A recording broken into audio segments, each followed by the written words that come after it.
to the old creamery building and Loleta cheese factory. We have the Loleta lumberyard building over here. Kind of looks like an old movie set kind of thing, the way it looks.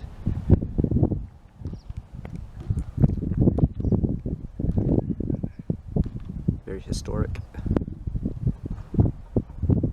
Very western looking. I love it.